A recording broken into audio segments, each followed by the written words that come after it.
Good morning to all of you. Today we are going to continue our chapter number 10, that is respiration in organisms. In our last video we have discussed about the difference between breathing and respiration, as well as the two different types of respiration, that is anaerobic and aerobic respiration. Today we are going to discuss about how do we breathe. Basically हम सांस कैसे लेते हैं। तो आप सबको पता है कि बेसिकली नोज़ की हेल्प से क्या है, ऑक्सीजन हमारी बॉडी के अंदर एंटर करती है। अब ऑक्सीजन जो है हमारी बॉडी के अंदर एंटर करेगी तो ये नॉस्ट्रिल्स होते हैं जहाँ से जो ऑक्सीजन है हमारी बॉडी के अंदर वो एंटर करती है। जो ये वाला पार्ट आता है यानी कि नोज़ के बिल्कुल एंड वाला पार्ट आता है उसको बोलते हैं नेज़ल कैविटी। अब यहाँ से जो एयर है यानी कि ऑक्सीजन है वो कहाँ पे जाती है, हमारे ट्रैकिया में। ट्रैकिया को कॉमन लैंग्वेज में बोलते हैं विंड पाइप, जहाँ से ऑक्सीजन जो है वो हमारी बॉडी के अंदर जाती है। अब यहाँ पे ऑक्सीजन हमारी बॉडी के अंदर जाएगी तो इस पर्टिकुलर पार्ट पे, मतलब इस पर्टिकुलर पॉइंट पे आके जो हमारी ये ट्रैकिया होती है ये डिवाइड हो जाती है। एक इधर की साइड पे डिवाइड हो जाती है और एक क्या है, इधर की साइड डिवाइड हो जाएगी। इस डिवाइडेशन को हम बोलते हैं ब्रोंकियाई। अब ये एंटर कहाँ कर जाती है ब्रोंकियाई, लंग्स के अंदर, इधर की साइड लेफ्ट साइड भी और क्या है राइट साइड भी। ये क्या है, ब्रोंकियाई जो है लंग्स में एंटर करेंगी, उसके बाद ये डिफरेंट छोटे छोटे पार्ट्स में क्या है डिवाइड हो जाएगी, जिसको हम ब्रोंक्योल्स बोलते हैं। ये जो ब्रोंक्योल्स हैं इसके जो ये एंड वाले पार्ट होते हैं यहाँ पे, इसको क्या बोलते हैं हम, एल्वोलाई। ये जो एल्वोलाई होता है इसके अंदर ऑक्सीजन जाती है और एज अ रिज़ल्ट ये क्या है, स्वेल अप हो जाते हैं या कॉन्ट्रैक्ट हो जाएंगे। इस तरह से ये क्या है काम करते हैं। इस तरह से सारी जो ऑक्सीजन है वो हमारे लंग्स के अंदर जाती है। उसके बाद जो ये वाला नीचे वाला पार्ट आता है इसको हम बोलते हैं डायफ्रेगम। ये जो डायफ्रेगम है ये अपवर्ड मूवमेंट शो करेगा या डाउनवर्ड मूवमेंट शो करेगा, वो डिपेंड करता है कि हम इनहेल कर रहे हैं ऑक्सीजन या कार्बन डाइऑक्साइड को हम एक्सहेल कर रहे हैं, उसके ऊपर ये डिपेंड करता है। अब बेसिकली होता क्या है कि जब ऑक्सीजन हमारी बॉडी के अंदर जाती है तो हमारी बॉडी में क्या है, ब्लड प्रेजेंट है। ब्लड में क्या है, हीमोग्लोबिन प्रेजेंट होता है। ये जो हीमोग्लोबिन है इसके साथ ऑक्सीजन कंबाइन हो जाती है और बनाती क्या है, ऑक्सी हीमोग्लोबिन। हमारी बॉडी के हर सेल, हर टिश्यू तक ये ऑक्सी हीमोग्लोबिन यानी कि blood which is rich in oxygen, ये जो है सभी सेल्स और हर टिश्यू के पास क्या है पहुंचता है। और एज अ रिज़ल्ट कुछ डैमेज हुए सेल्स हैं या टिश्यूज़ हैं उनको क्या है ये हील अप कर देता है, फिर से इसको चार्ज अप कर देता है। तो इस तरह से जो है ऑक्सीजन हमारी बॉडी में ट्रैवल करती है। ऐसे ही जो वेस्ट प्रोड्यूस होएगी कार्बन डाइऑक्साइड, वो भी क्या है हमारी बॉडी में से जितने भी सेल्स और टिश्यूज़ हैं वहाँ से कार्बन डाइऑक्साइड आएगी और इसी एल्वोलाई में क्या है एंटर कर जाएगी और यहीं से क्या है वो एक्सहेल्ड आउट हो जाती है। वट मेक्स अस ब्रीथ, मतलब इन्हेलेशन के टाइम जब हम ऑक्सीजन अपनी बॉडी के अंदर हमारी एंटर होती है उस टाइम पे क्या चेंजेस आते हैं हमारी बॉडी पे, और जब जो कार्बन डाइऑक्साइड है वो रिलीज़ हो जाती है तब कैसे चेंजेस आते हैं। सो बेसिकली ये हमारी चेस्ट कैविटी है, इसको क्या बोलते हैं हम, डायफ्रेगम। ये वाला पार्ट क्या है, हमारे रिब्स हैं। अब क्या फ़र्क पड़ता है जब हम इन्हेल करते हैं यानी कि ऑक्सीजन हमारी बॉडी के अंदर जाती है तो उस टाइम पे डायफ्रेगम वाला पार्ट क्या हो जाता है, कॉन्ट्रैक्ट हो जाता है और ये कहाँ पे मूव कर जाता है, इस तरह से ऊपर की तरफ मूव कर जाता है। अब अगर एक्सलेशन है यानी कि कार्बन डाइऑक्साइड बॉडी से रिलीज़ हो रही है, कार्बन डाइऑक्साइड अगर रिलीज़ हो रही है तो उस टाइम पे ये डायफ्रेगम वाला पार्ट जो होता है ये क्या होता है, फुल्ली रिलैक्स्ड होता है और किधर की साइड मूव करता है, अपवर्ड डायरेक्शन में मूव करता है। तो ये होता है हमारे डायफ्रेगम के साथ जब हम इन्हेलेशन करते हैं या फिर जब हम एक्सलेशन करते हैं।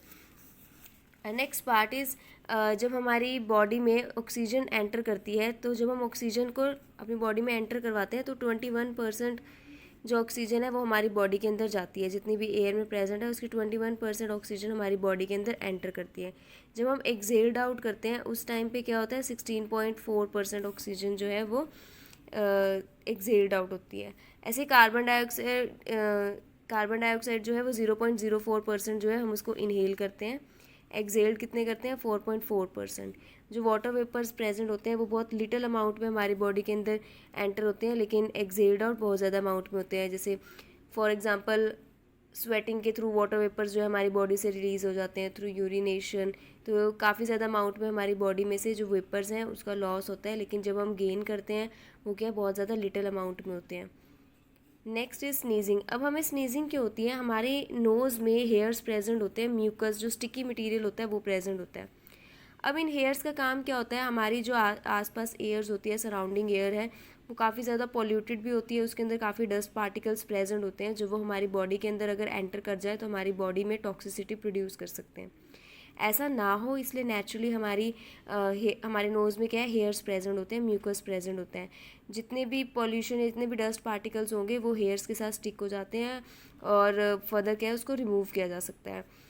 बट अगर ऐसा हो जाए कि ये जो पार्टिकल्स हैं, स्मोक या डस्ट पार्टिकल्स हैं, ये हेयर्स के साथ स्टिक नहीं हुए हैं, ये नेज़ल कैविटी की तरफ जाते हैं, तो वहाँ पे क्या होगा, नेज़ल कैविटी की तरफ अगर ये मूव करेंगे तो एकदम से हमें क्या होगी, स्नीज़ होगी, यानी कि हमें छींक आएगी।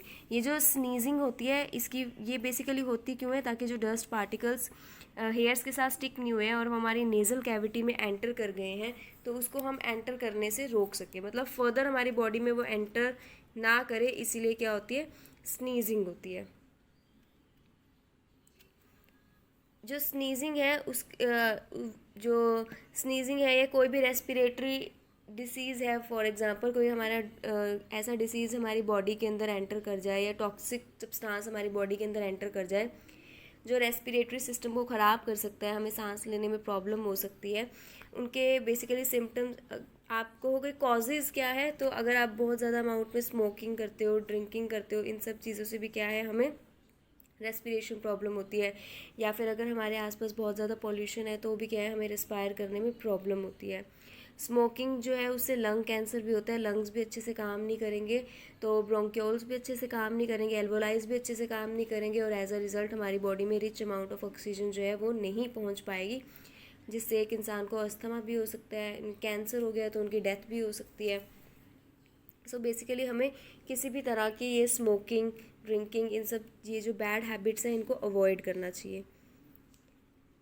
Next is difference between combustion and respiration. Combustion basically जैसे हम मीथेन है उसको ऑक्सीजन की प्रेजेंस में हीट करवाते हैं, तो उस रिएक्शन को हम कंबस्शन रिएक्शन कहते हैं। बहुत ज़्यादा अमाउंट में पॉल्यूशन कोज करते हैं, तो इसके अंदर क्या है, हीट प्रोड्यूस होगी, लाइट प्रोड्यूस होगी। लेकिन रेस्पिरेशन तो सांस लेना है, ऑक्सीजन लेना, और उसके बाद ऑक्सीडेशन ऑफ फूड होना, एंड देन क्या है, कार्बन डाइऑक्साइड का बॉडी से रिलीज़ होना। तो ये स्टेप वाइज होती है। इसके अंदर जो एनर्जी रिलीज़ होती है वो एटीपी की फॉर्म में होती है और हमारी बॉडी में जाके ये स्टोर हो जाती है, जो कि फर्दर फिर हमें हमारे डेली के टास्क करने में हेल्प करती है। कंबस्शन जो है उसको, जैसे किसी चीज़ को आपको जलाना है तो बहुत ज़्यादा अमाउंट में आपको एनर्जी प्रोवाइड करनी पड़ती है, टेम्परेचर जो है इसका हाई होना चाहिए। लेकिन रेस्पिरेशन जो है ये बॉडी टेम्परेचर के ऊपर ही होती है, हमारी बॉडी के अंदर होती है। ये ऐसा तो नहीं है कि हमें रेस्पायर करना है तो बॉडी का टेम्परेचर ज़्यादा होना चाहिए, कम होना चाहिए, नॉर्मल बॉडी टेम्परेचर पर ही रेस्पिरेशन होती है।